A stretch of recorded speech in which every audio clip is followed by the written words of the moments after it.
My name is Sue. I'm 26, and I work as a graphic designer at a small marketing firm in Chicago.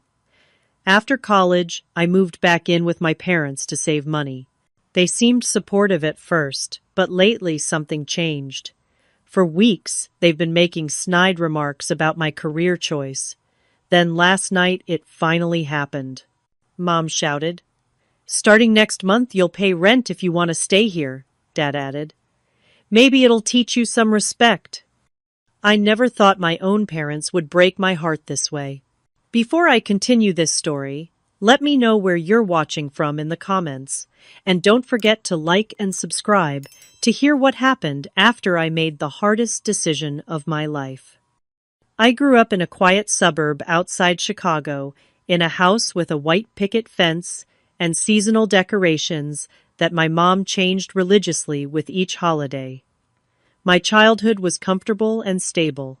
My father Thomas built a successful career as an accountant at one of the city's prestigious firms.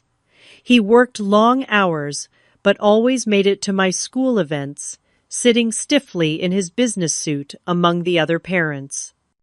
My mother Linda had been an elementary school teacher before deciding to become a full-time homemaker when I was born. She was the neighborhood's go-to for PTA meetings and bake sales. Our family had always been close-knit, with Sunday dinners being mandatory and summer vacations planned months in advance.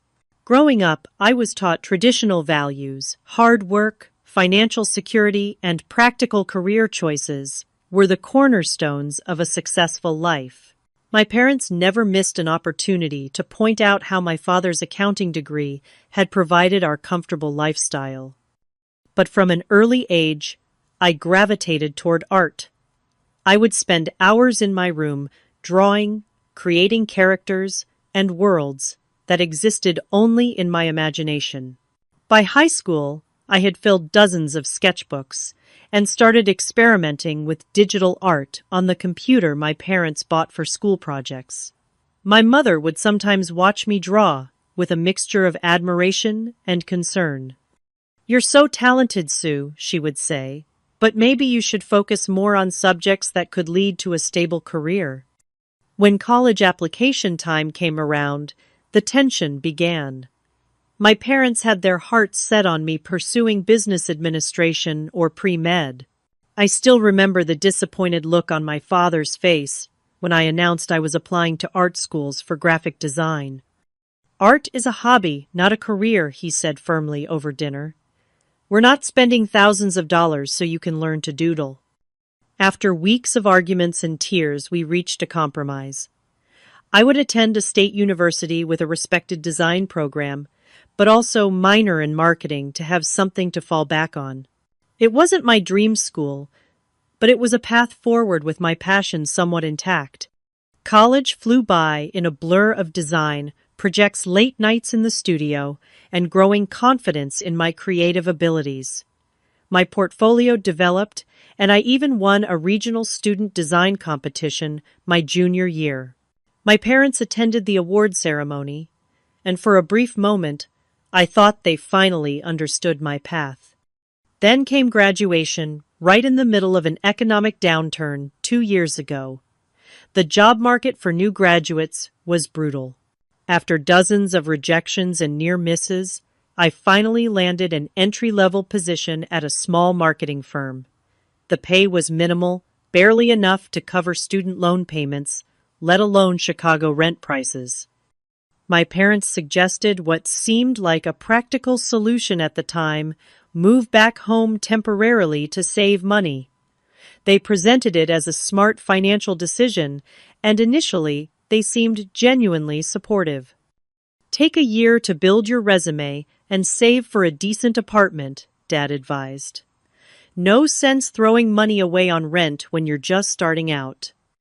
I moved back into my childhood bedroom now, stripped of most of my teenage posters, but still unmistakably mine. I established a routine of commuting to the city for work, contributing to household chores, and occasionally buying groceries. I even cooked dinner once a week, usually on Thursdays when Mom had her book club. For the first few months, things were harmonious. I continued applying for better positions at more established agencies while gaining experience at my current job. My parents seemed proud when I would show them projects I was working on, even if they didn't fully understand design terminology or the importance of certain accomplishments in my field. As long as you're happy and working toward independence, Mom would say, though I sometimes caught a questioning look in her eyes. But slowly, almost imperceptibly at first, their comments began to change. When I mentioned industry standards for junior designers' salaries, my father would scoff and compare them to what accountants made right out of college. When I stayed up late working on freelance projects to build my portfolio, my mother would make remarks about real jobs requiring early mornings. I tried to ignore these subtle digs, chalking them up to generational differences and their concern for my future. But deep down, a growing discomfort took root, as I realized that their support had an expiration date, and it was approaching faster than I had anticipated. My alarm goes off at 6:30 every morning. By 7:15, I'm on the train to downtown Chicago, portfolio bag slung over my shoulder, often putting finishing touches on projects during my commute. The marketing firm where I work, Creative Spark, occupies half of the fourth floor in an older building with unreliable elevators and excellent natural light. My days are filled with client briefs, design revisions, and team meetings where we brainstorm campaigns for local businesses and the occasional regional brand. I start work at 8:30 and rarely leave before 7 in the evening. The pay is modest, barely enough to cover my student loans, cell phone bill, and the small amount I insist on contributing to my parents for groceries. But the work itself fills me with purpose. There's something magical about transforming a client's vague ideas into visual reality, about choosing just the right color palette and typography to convey a brand's personality. Even on the most frustrating days of endless revisions and contradictory feedback, I never doubt that this is what I meant to do. 3 months ago, after staying late every night for 2 weeks to help land a new client, my creative director called me into her office. Mia is in her 40s, with streaks of silver in her dark hair and an impressive collection of statement jewelry. She's been my mentor since I started at the firm. "Sue, your work on the Lakeside Brewery campaign was exceptional," she said, sliding a folder across her desk. "We're promoting you to junior designer with a raise of $2 per hour." The promotion was more significant for the title change than the modest pay increase, but it represented recognition of my hard work and growing skills. I practically floated home that evening, eager to share the news with my parents. "That's nice, honey," my mother said, without looking up from chopping vegetables for dinner. "Does this mean you'll be able to afford your own place soon?" My father was even less enthusiastic. $2 an hour. After all that overtime, you should ask for more, or, better yet, consider using your marketing minor for something more lucrative. Their reaction stung, but I tried to explain the significance in my industry. This is actually a big deal for someone only 2 years out of college.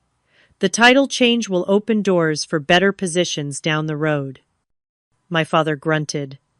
"Seems like a lot of doors need to open before you reach a real career path." That evening marked a turning point. What had been occasional comments about my career choice transformed into nearly daily remarks. My mother began every other phone conversation with my cousin Jessica's latest accomplishment in her financial analyst position. "She just got another bonus," or "she's already been approved for a mortgage on her condo," became regular conversation starters. My father took a more direct approach. One Sunday, as I worked on a freelance project at the dining room table, he peered over my shoulder. "Still playing with those computer drawings?" he asked. "When do you think you'll get serious about a career with advancement opportunities?" "Dad, this is my career," I replied, trying to keep my voice steady. The industry is competitive, but I'm making progress. Drawing logos is a hobby, Sue.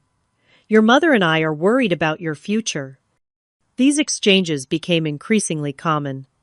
If I mentioned a challenging project at work, my mother would sigh and say something like, "Well, at least you're having fun." Some people have to work at jobs they don't enjoy. During family dinners, my career became a regular topic of contention. I tried educating them about the design industry, showing them successful campaigns by major brands, and explaining how vital visual communication is in today's digital marketplace. I pulled up salary data for senior designers and creative directors to show the growth potential. Those are probably outliers my father dismissed. For every success story, there are dozens of people who never make it past entry level. One particularly painful evening, my mother invited her sister, my Aunt Paula, and her family for dinner. The conversation inevitably turned to careers, with my uncle proudly discussing my cousin's recent promotion. Jessica's firm values her analytical skills, Aunt Paula beamed. They're even sending her to a conference in New York next month. My mother nodded enthusiastically before turning to me with a pointed look. Maybe Jessica could talk to someone at her company about openings. I'm sure they need people in marketing. Mom, I'm a designer, not a marketing analyst, I said quietly, feeling everyone's eyes on me. But you have that marketing minor, she pressed. It wouldn't hurt to explore options with more stability. The undercurrent of these conversations was always the same. My chosen career wasn't valuable, practical, or respectable enough. My passion was dismissed as childish, and my progress was invisible to the people whose approval I'd always sought. My closest friend from college, Taylor, became my lifeline during this time. A photographer struggling with her own career challenges, she understood my frustration during our weekly phone calls. They're from a different generation, she reminded me after I vented about another uncomfortable family dinner. They equate success with very specific types of jobs. I know, I sighed, but it hurts when they call my career a hobby right to my face. Have you thought about moving out? Taylor asked gently. This environment seems toxic for your mental health. I had considered it, but Chicago's rental prices were intimidating on my salary. I'm trying to save enough for a decent security deposit and first month's rent, I explained. Maybe in a few more months. Little did I know that the decision would be forced much sooner than I had planned and in the most painful way possible. Last Tuesday started as a promising day. Our team had just completed a major rebranding project for a local chain of organic grocery stores, and the client meeting was scheduled for that afternoon. Mia had asked me to present my portion of the design work personally, a significant vote of confidence in my abilities. The presentation went better than I could have hoped. The client loved our direction, especially the logo variations I had created for different applications. They approved the project with minimal revisions, and afterward, Mia pulled me aside. Excellent work today, Sue.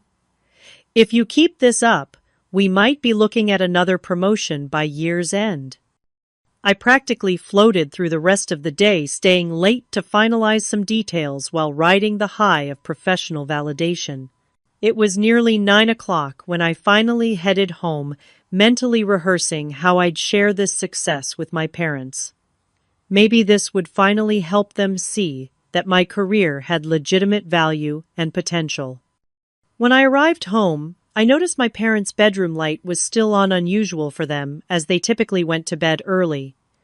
As I approached their partially open door to say goodnight, I heard my name and paused. I'm worried about Sue, my mother was saying, her voice carrying clearly through the gap. She's 26 and seems to have no ambition beyond these little art projects. I know, Linda, my father replied. We can't support her indefinitely while she figures out life. My colleagues' kids her age are already established in their careers. With a jolt, I realized my mother was on the phone with someone with the speaker activated so my father could participate. The voice that responded was unmistakably my Aunt Paula's. "Have you considered having a serious talk with her?" Jessica says. "Her company is always looking for bright people in their marketing department." We've tried hinting, my mother sighed, but she's stubborn about this design thing. It's been 2 years and she's still making entry-level money. At this rate, she'll never move out. She's become dead weight, honestly. My mother continued, each word hitting me like a physical blow. Coming home at all hours always, with some excuse about working late on projects that hardly seem to pay anything. "The problem is, we've made it too comfortable," my father added, his agreement piercing my heart. "She has free housing, home-cooked meals, no real expenses to worry about. There's no incentive for her to grow up." I must have made a sound because suddenly they went quiet. I pushed the door open, no longer caring about eavesdropping. My mother sat on the edge of their bed, phone in hand, while my father stood by the window. Their expressions shifted from surprise to guilt when they saw me. "How long have you been standing there?" my father demanded, recovering quickly. "Long enough to hear that I'm dead weight," I replied.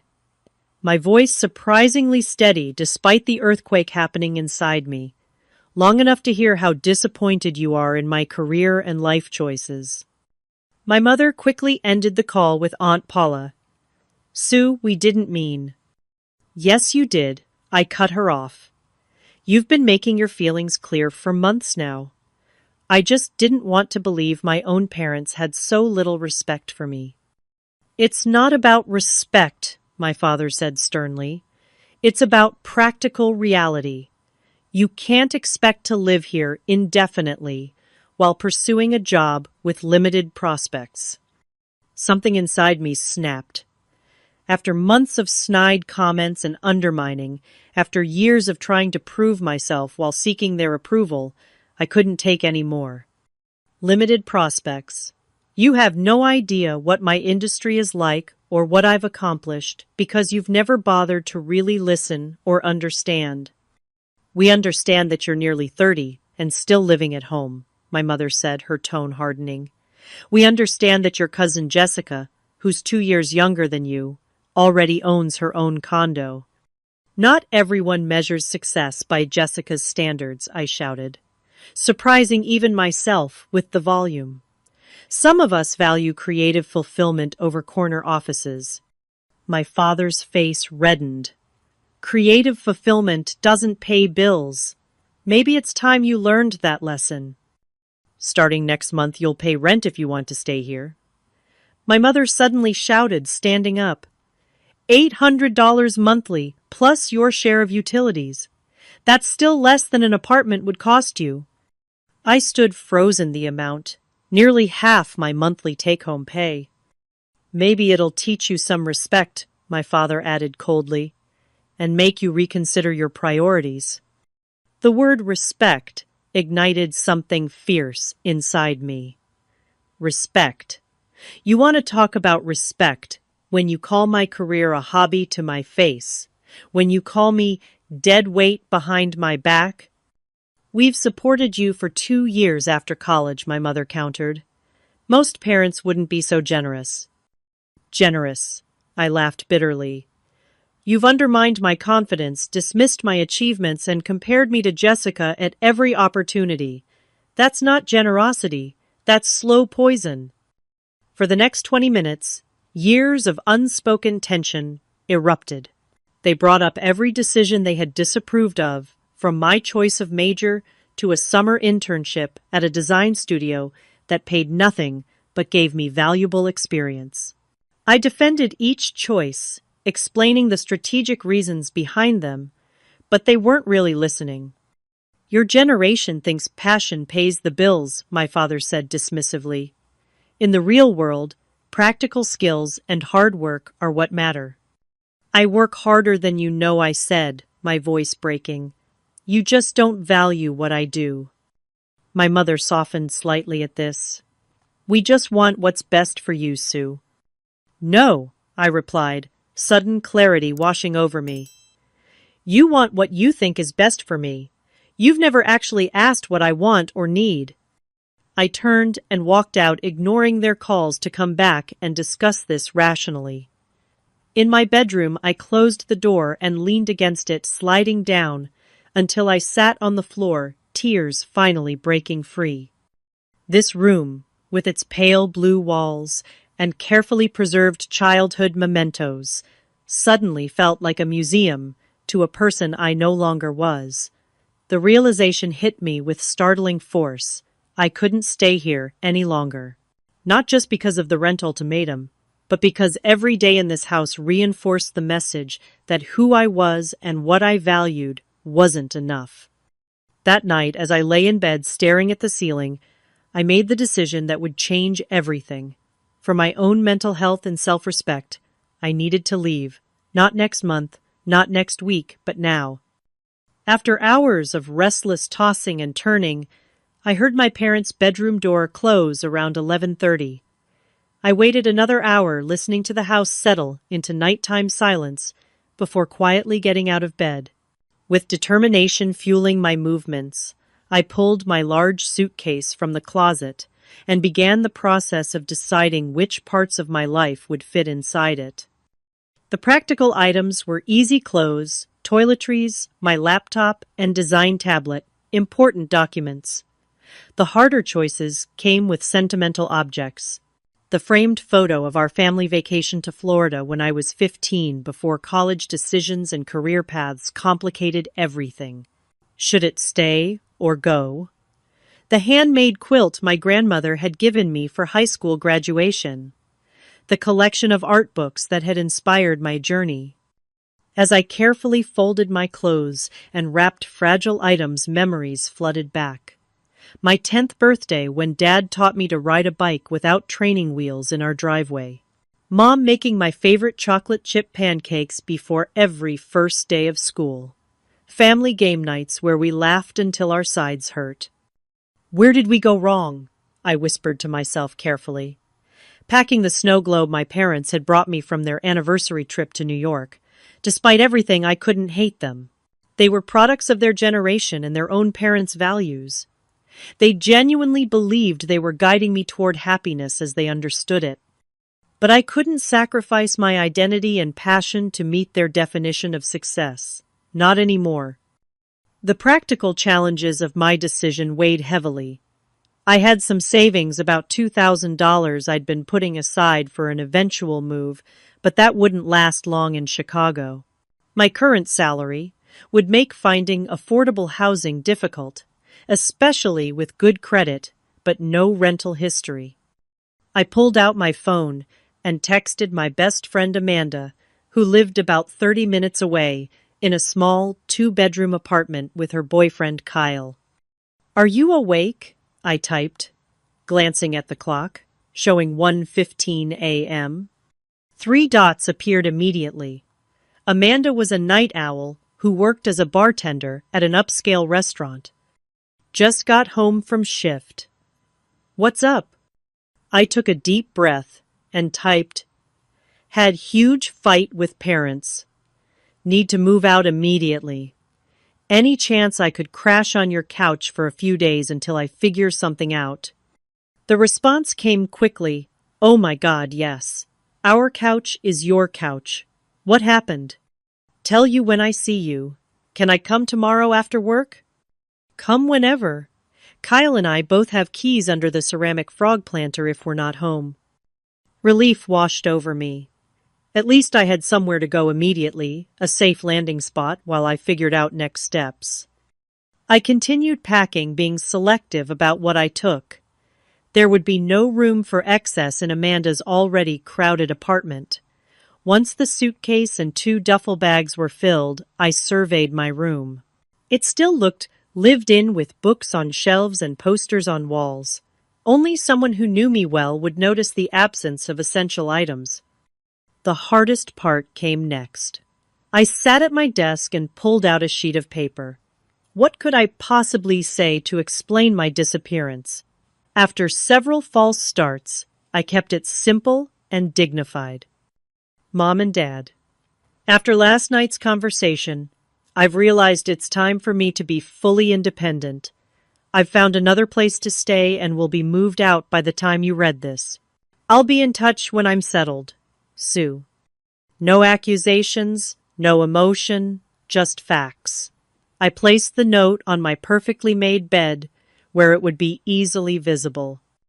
The internal conflict nearly overwhelmed me as I prepared to leave my childhood home. Part of me loved my parents deeply and understood they thought they were acting in my best interest. Another part felt betrayed and devalued in ways that cut to my core. The words "dead weight" echoed painfully in my mind. By 4:30 in the morning, everything was ready. I'd called a rideshare to arrive at 5, giving me time to quietly move my bags to the front porch. The house remained silent as I made 3 careful trips downstairs with my belongings. My parents were typically heavy sleepers, particularly my father, who sometimes used a white noise machine. As the eastern sky began showing the first hints of dawn, I stood on the porch of the house where I'd grown up, keys in hand. I should leave them, I knew, but something stopped me. Maybe I needed the option to return in an emergency. Maybe I wasn't quite ready for such a definitive break. I slipped the keys back into my pocket just as headlights appeared on our street. The driver loaded my bags while I took one last look at the 2-story colonial with its carefully maintained flower beds and the maple tree I'd climbed as a child. Tears threatened, but I blinked them back. This wasn't an impulsive decision of anger, but a necessary step toward self-respect and independence. "Where to?" the driver asked as I settled into the back seat. "Downtown Chicago, please," I replied, deciding to head straight to work early rather than disturb Amanda at this hour. I could store my bags in the office supply closet until evening. As we pulled away from the curb, the mixture of liberation and terror was overwhelming. For 26 years, that house had been my safety net, my constant. Now I was cutting the cord, diving into true independence with limited resources and no backup plan. By the time we reached the city, rush hour was beginning. I directed the driver to my office building, paid with a sizable chunk of my available cash, and dragged my bags inside. The security guard Jerome looked surprised to see me so early and with luggage. "Moving in, Miss Sue," he joked. "Just some project materials," I lied, not ready to explain my situation to anyone yet. At my desk, I tried to focus on work, but my mind kept drifting to my parents. They would be waking up soon, finding my note, discovering my partially emptied room. Would they be worried, angry, relieved? The uncertainty gnawed at me, but I resisted the urge to check my phone. Around 10 o'clock, the inevitable happened. My phone lit up with Mom on the caller ID. I let it go to voicemail. 10 minutes later, Dad appeared. Same response. Then text messages started arriving. "Sue, where are you? Call us immediately. This is completely irresponsible. We need to talk. Are you safe? Please just let us know you're okay." The last one nearly broke my resolve. I typed a quick response. "I'm safe. At work. Need space." By lunchtime, my phone showed 15 missed calls and over 20 text messages. I turned it to silent and focused on getting through the workday. Mia noticed my distraction, but didn't pry when I mentioned I was dealing with family stuff. At 6:30, I finally headed to Amanda's apartment, exhausted from both lack of sleep and emotional strain. When she opened the door, one look at my face told her everything. "Oh, honey," she said, pulling me into a tight hug as I finally let the tears flow freely. "You're home now. It's going to be okay." And standing in her tiny entryway, surrounded by my bags and uncertainty, I desperately wanted to believe her. Amanda's couch became my bed for the next week. It was a sleeper sofa that sagged in the middle and squeaked with every movement. but it represented something precious: freedom to make my own choices without judgment or conditions. Kyle and Amanda were gracious hosts, giving me space in their refrigerator and bathroom cabinet, never making me feel like an imposition despite the cramped quarters. "Stay as long as you need," Amanda insisted when I mentioned looking for apartments. "Seriously, we're happy to have you." But I knew their one-bathroom apartment wasn't designed for 3 adults. Besides, this was meant to be a temporary landing pad, not a new dependency. Each evening after work, I scoured rental listings on my laptop, setting up appointments to view studios and one-bedrooms within my limited budget. The reality of Chicago's rental market quickly became apparent. Anything affordable was either in unsafe neighborhoods or had significant issues like mold or broken appliances. Anything decent was far beyond what I could afford on my junior designer salary. On day 3 of my apartment hunt, I expanded my search to include roommate situations. By day 5, I'd interviewed with 4 potential roommates and found a promising option: a small bedroom in a 3-bedroom apartment shared by 2 other creative professionals: Jenna, a freelance photographer, and Zach, an audio engineer. The apartment was in Bucktown, a vibrant neighborhood with reasonable access to public transportation. "We need someone by the 1st, Jenna explained during my visit. Our previous roommate moved in with her boyfriend without much notice. The room was tiny, barely fitting a full-size bed and dresser, but the rent was manageable, $700 monthly, including utilities. More importantly, my potential roommates understood creative careers and irregular hours. The space works for me," I told them, "and I'm ready to move in immediately if you'll have me." 2 days later, I signed the lease agreement and paid the security deposit and first month's rent, nearly depleting my savings.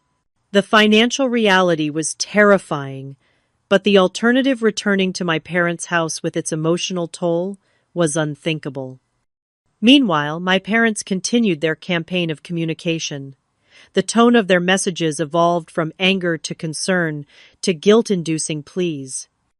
"We're worried sick about you," read one text from my mother. "Please come home so we can work this out." "Your mother is barely sleeping," my father wrote. "Is this really necessary?" I maintained minimal contact, sending brief texts confirming my safety, but nothing more.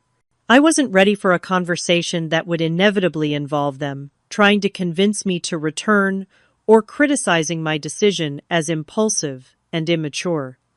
My coworkers became unexpected allies during this transition. When I hesitantly explained my situation to Mia, she immediately organized an office collection of household essentials. "We've all been there," she said, helping me load a box of donated dishes, towels, and bedding into a rideshare after work. "Starting over is tough, but you're tougher." Jorge from the design team had a spare desk lamp. Tara from accounts offered an air mattress until I could afford a proper bed. Even the office manager, Diane, contributed a slightly used coffee maker she'd replaced at home. My new room gradually transformed from empty space to personal sanctuary. I hung my design prints. Using removable adhesive strips, arranged my modest book collection on a small shelf. Zach helped me mount and positioned my desk near the window for natural light. The space was minimal but functional, with everything carefully chosen and arranged. The financial challenges were considerable.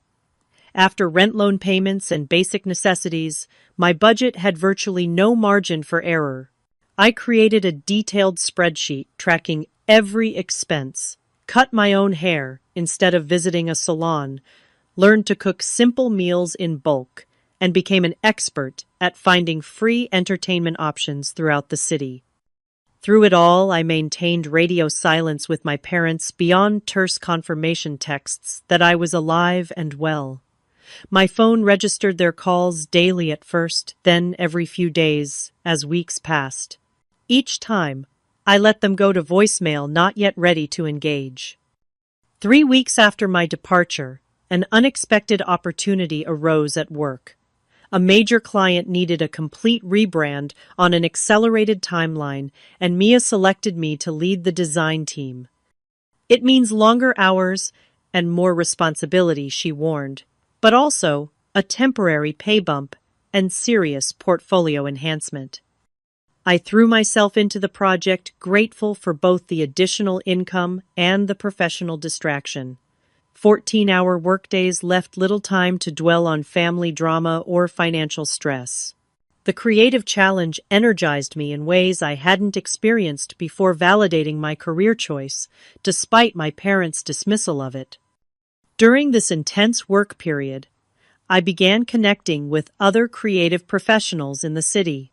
A weekly design meetup at a local coffee shop introduced me to mentors and peers who understood the industry's challenges and opportunities. An affordable figure drawing class at a community arts center helped me maintain fundamental skills while providing social interaction. Slowly, I was building a community that appreciated my talents and ambitions without trying to reshape them into something more conventional or practical. For the first time in years, I felt truly seen and valued for who I actually was, not who someone else wanted me to be. 6 weeks after leaving home, I received a text from my mother that stopped me cold. "Came into your room to clean today. Why is it empty? Where are your things? Please call us immediately. We're panicking." It took me several minutes to process what this meant. They hadn't entered my room in the 6 weeks since I'd left. They hadn't noticed I'd taken most of my possessions. Had they assumed I was staying elsewhere temporarily but would return? Had they even read my note? I showed the text to Amanda during our weekly dinner meetup. "That's bizarre," she said, frowning. "How could they not notice for 6 weeks?" "I think they were giving me space," I replied slowly, but still expecting me to come back once I calmed down. "They didn't realize this was a permanent move." "Are you going to call them?" Amanda asked gently. I stared at the message again. "Not yet. I'm still figuring out who I am without their expectations weighing me down. I'm not ready to risk losing that clarity." Instead, I sent another brief text. I moved out. "I'm safe. Will contact you when I'm ready to talk." Their response was immediate and frantic, asking for my address, demanding a phone call, questioning my mental state. I turned off notifications for their numbers, needing to maintain my hard-won equilibrium. The client project consumed my days and many evenings, but as it neared completion, I recognized the growth it represented. I was managing other designers, presenting concepts directly to C-level executives, and seeing my creative vision implemented across multiple platforms. This wasn't a hobby. It was a career with tangible impact and progressive advancement. 2 months after leaving home, I received my first official paycheck, reflecting my project leadership role. The amount represented a 30% increase over my previous salary, still modest by many standards, but enough to ease my financial strain and begin rebuilding my savings. I celebrated by buying a proper bed frame to replace the air mattress I'd been using. That evening, as I assembled the simple platform bed with Jenna's help, I realized something profound. I was building more than just furniture. I was constructing a life aligned with my values and vision, piece by piece, day by day. The foundation might be modest, but it was mine, created with integrity and intention rather than compromise and resentment. Still, in quiet moments, I found myself wondering about my parents. Had they learned anything from my departure? Did they understand the pain their words had caused? Or were they simply angry at what they perceived as filial betrayal, despite everything I hoped for their growth as much as my own? I wasn't ready to find out yet. But for the first time since leaving, I began to consider what reconciliation might look like, not as a return to old patterns, but as the establishment of a new, healthier relationship based on mutual respect rather than dependence and control. The Wednesday afternoon was unusually warm for October when our office receptionist called my desk. "Sue, there are people here to see you. They say they're your parents." My heart stuttered. After nearly 8 weeks of minimal contact, they had tracked me down at work. I briefly considered asking the receptionist to send them away, but realized this confrontation was inevitable. Better to face it on neutral ground than have them potentially discover my new apartment. "I'll be right out," I replied, taking a deep breath and smoothing my dress. They stood awkwardly in our small reception area, my father, in his typical business casual attire, my mother, clutching her purse with white knuckles. They looked simultaneously familiar and strange like characters from a book I'd read long ago. "Sue." My mother stepped forward as if to embrace me, then hesitated when she saw my stiff posture. "We've been so worried." "We need to talk," my father added his tone, carrying that familiar note of authority that once would have made me acquiesce immediately. I was acutely aware of our receptionist and several co-workers within earshot. "This isn't the place," I said quietly. "I'm in the middle of my workday." "We've been trying to reach you for weeks," my mother's voice rose slightly. "You've ignored our calls, our texts. We didn't even know if you were safe." A few heads turned in our direction. Mia appeared from the creative department, sensing the tension. "Everything okay, Sue?" she asked, her eyes darting between me and my parents. My parents stopped by unexpectedly. I explained, maintaining my composure. "I need a few minutes to speak with them." Mia nodded. "Take what you need. We can push the client call to 4. I turned back to my parents. "There's a coffee shop around the corner. I can give you 15 minutes. The short walk was silent and tense. Inside the cafe, we found a table in the back corner, away from other customers. I deliberately chose the seat facing the door, a small but meaningful assertion of control. "You look thin," my mother started once we sat down. "Are you eating properly?" "I'm fine," I replied, not engaging with the implied criticism. "What was so urgent that you needed to come to my workplace?" They exchanged glances before my father spoke. "Your room is empty, Sue. You took almost everything. It's like you've moved out permanently." "Yes," I confirmed. "As my note explained, I've found my own place." That cryptic paragraph was hardly an explanation, my father countered. "You disappeared in the middle of the night after one disagreement." "One disagreement," I repeated incredulously. "It was the culmination of months of dismissing my career, undermining my choices, and finally calling me dead weight to my aunt." My mother at least had the grace to look ashamed. "We shouldn't have said those things. We were frustrated." "With what exactly?" I asked. "With me having a job I'm passionate about? With me working hard to advance in my chosen field?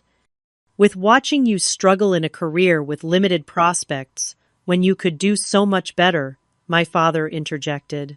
"We want security and success for you." "By whose definition?" I challenged. "I am succeeding. I've been promoted. I'm leading projects. My creative director values my work enough to give me increasing responsibility. But the financial reality," my father began, "is challenging but manageable," I finished for him. "I have my own apartment. I pay my own bills. I'm building my career strategically." My mother reached across the table, though she stopped short of touching my hand when I didn't extend it. "We miss you, Sue. The house feels empty without you." "I needed space to grow without constant criticism," I explained, my voice softening slightly. "Every day in that house, I received the message that my choices weren't valid, my career wasn't respectable, and my definition of success didn't matter. My father shifted uncomfortably. We've been under stress too, you know. The economy has affected my firm. We've had to let people go. Partners are taking pay cuts. This was new information. You never mentioned financial concerns. We didn't want to burden you, my mother said. But your father's been worried about retirement. The market downturn hit our investments hard. So you're pushing me toward a more lucrative career was partially about your financial situation, I asked, pieces falling into place. My father looked away. We want you to have security because we've seen how quickly it can disappear. A moment of silence fell between us as I processed this revelation. Their behavior wasn't just about controlling my choices, it was also their fear projected onto me. There's something else you should know, my mother said hesitantly. I wanted to be an interior designer when I was young. I stared at her in shock. You what? I had a portfolio, and everything, she continued. But my parents insisted it wasn't a real career for a woman who would eventually have a family. So I became a teacher instead. You never told me this, I said, stunned by this glimpse of a mother I'd never known. I thought I'd made the right choice, the practical choice, she explained, tears forming in her eyes. But seeing your passion for design, I think I recognized something I had given up. And instead of supporting you, I tried to protect you from what I feared would be disappointment. The realization was like a physical wave washing over me. We were caught in a generational pattern, parents trying to protect children from pain by steering them toward what felt safe. Children resisting to follow their authentic paths, conflict emerging from love, expressed through control, rather than support. I understand your concerns better now, I said carefully. But you need to understand that criticizing my choices and dismissing my career wasn't helpful or motivating. It was harmful. My father nodded slowly. We handled it poorly. But disappearing wasn't the answer either, Sue. It was the only answer I could find in that moment, I replied firmly. I needed to prove to myself that I could stand on my own, that my path was valid even without your approval. Our conversation continued for nearly an hour, well beyond my original 15-minute limit. We didn't resolve everything. Deep patterns don't change in a single coffee shop encounter, but we established important truths. They acknowledged the hurtfulness of their words and actions. I explained the reality of my industry and career trajectory with more patience than I'd had before. As we prepared to leave, my mother asked tentatively, "Will you come home for Sunday dinner sometime? No pressure about moving back, just family time." I considered her offer carefully. Not yet, I decided. I need more time to establish my independence. But maybe in a few weeks we could meet at a restaurant instead. Neutral territory. They accepted this boundary with visible disappointment, but no argument, a small but significant shift from their previous expectations. One more thing, I added, as we stood to leave. If we're going to rebuild our relationship, it needs to be based on respect for my choices, even when you don't understand them. I won't subject myself to more criticism of my career. My father extended his hand formally, as if we were concluding a business meeting. We'll try. That's all I can promise, that we'll try to understand. It wasn't everything, but it was a beginning. As I watched them walk away toward the parking garage, I felt something unexpected. Not the anger or resentment that had fueled my departure, but a complex mixture of empathy and determination. They were flawed people, doing their best with the tools they had, just as I was. The difference was that I was now writing my own story, not following the script they had imagined for me. 3 months after leaving my parents' house, my small bedroom in the Bucktown apartment truly feels like home. I've painted the walls a soft sage green, hung string lights around the window, and found a vintage desk at a thrift store that perfectly fits the corner by the radiator. My roommates have become friends, our creative schedules aligning in unexpected ways. Jenna and I often critique each other's work over morning coffee, while Zach introduces us to new music during impromptu living room listening sessions. Financial management has become second nature. I maintain my detailed budget spreadsheet, allocate a specific amount for groceries and essentials each week, and have even started a modest emergency fund that grows by small but consistent deposits. The client project I led was completed successfully, earning me not just the temporary pay increase, but a permanent promotion to designer with a corresponding salary adjustment. Your growth this quarter has been exceptional, Mia told me during my performance review. Not just in design skills, but in client management and team leadership. Whatever personal changes you've made are clearly working for you professionally. She doesn't know how right she island, removing myself from an environment of constant criticism, has allowed my confidence to flourish. I take more creative risks, speak up more in meetings, and pursue ambitious concepts that I might have previously abandoned for fear of failure. The relationship with my parents has entered a new phase of cautious rebuilding. After our coffee shop confrontation, I maintained my boundary of no home visits for several weeks. Instead, we met at a restaurant near my office for dinner one Sunday evening. The conversation was stilted at first, focusing on safe topics like their garden and my cousin's new baby. Gradually, over subsequent monthly dinners, we established a different kind of connection. They still don't fully understand my career, but they've stopped actively criticizing it. My father even asked to see my portfolio during our last meal together, actually looking at the projects instead of immediately questioning their value. The grocery store rebrand is quite striking, he commented, studying the before and after comparisons on my tablet. I can see why the client was impressed. My mother has made even more surprising efforts. She sent me a book on the history of graphic design for my birthday and recently mentioned taking an online interior decoration course just for fun, a small step toward reclaiming her abandoned creative interest.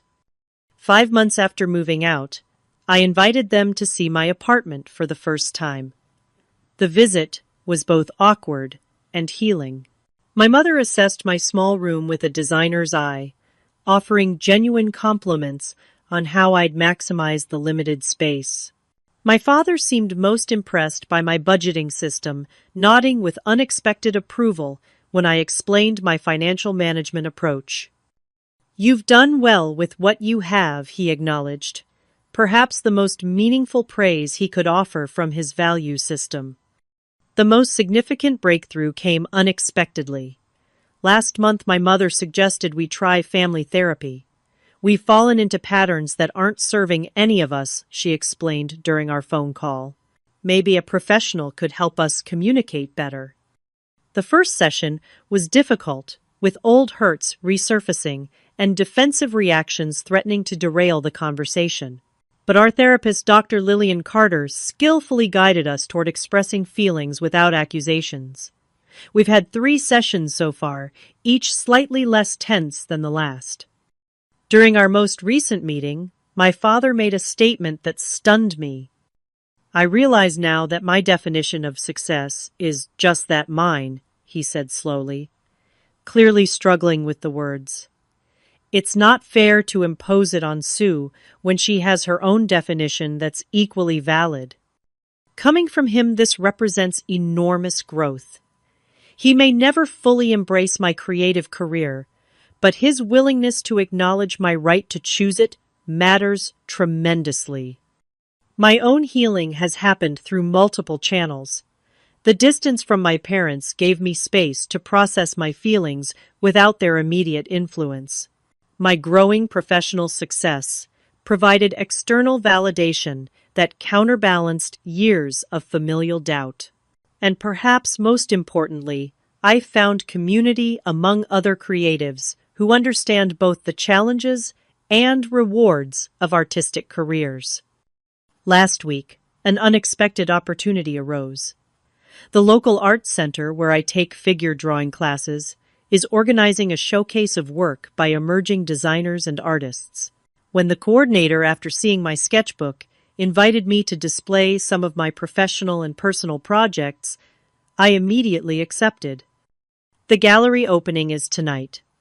I've selected a combination of client work with permission and personal explorations that represent my journey as a designer. My roommates will be there for support, along with several colleagues from Creative Spark. After considerable thought, I also invited my parents. "It would mean a lot if you could come," I told them during our last therapy session. "But I understand if it's not your thing." To my surprise, they agreed immediately. "We want to understand your world better," my mother said. "This seems like an important step." As I put the finishing touches on my display this morning, I reflected on the past 6 months. Leaving home was the hardest decision I've ever made, but also the most necessary. In walking away from financial security and familiar surroundings, I found something far more valuable: self-trust and authentic identity. The apartment doorbell rings, interrupting my thoughts. It's Amanda arriving early to help me prepare for the evening. "Nervous about your parents coming?" she asks, as we arrange cheese and crackers on serving plates. "A little," I admit, but also hopeful. They're trying in their way. "And you're thriving," she points out. "That's the best response to their doubts." She's right. My success isn't measured by my bank account, though it's slowly growing, or my job title, though I'm proud of my promotion. It's measured by the alignment between my outer life and inner values, by the integrity of pursuing work that matters to me, regardless of others' approval. When my parents arrive at the gallery later, they seem uncomfortable at first, among the artistic crowd. But they stand proudly beside me when acquaintances approach my father, even handing out my business cards to several interested attendees. "Your work is really good, Sue," my mother whispers during a quiet moment. "I can see why you fought so hard to pursue this." The comment brings unexpected tears to my eyes, not because I needed her validation, but because it represents a bridge being rebuilt between us. One where I don't have to diminish myself to maintain connection. Sometimes the hardest boundaries to establish are with the people who love us most imperfectly. Sometimes leaving is necessary not as rejection, but as an act of self-preservation and growth. And sometimes the foundation you build for yourself becomes strong enough to create new connections on healthier terms. I don't know what the future holds for my relationship with my parents. We're still navigating new territory, still unlearning harmful patterns, still finding the balance between independence and family ties. But I know with certainty that I made the right choice that night when I packed my bags and left. True respect can't be demanded with ultimatums about rent payments. It can only be built on recognition of each other's humanity and choices. I had to leave to discover this truth, and perhaps my parents needed my absence to begin their own journey toward understanding. As I look around the gallery, at my displayed work, at my supportive friends, at my cautiously proud parents, I realize that sometimes you have to build your own foundation before you can safely build bridges to others. The most important room I've designed isn't in my apartment or in my childhood home. It's the space I've created within myself for authenticity, courage, and self-respect. What about you? Have you ever had to make a difficult choice between family expectations and your own path, or found yourself having to set boundaries with people you love? Share your experience in the comments below. And if this story resonated with you, please like, subscribe, and share with someone who might need to hear it. Remember, sometimes the bravest thing you can do is write your own definition of success, even when others don't understand it. Thank you for listening to my journey.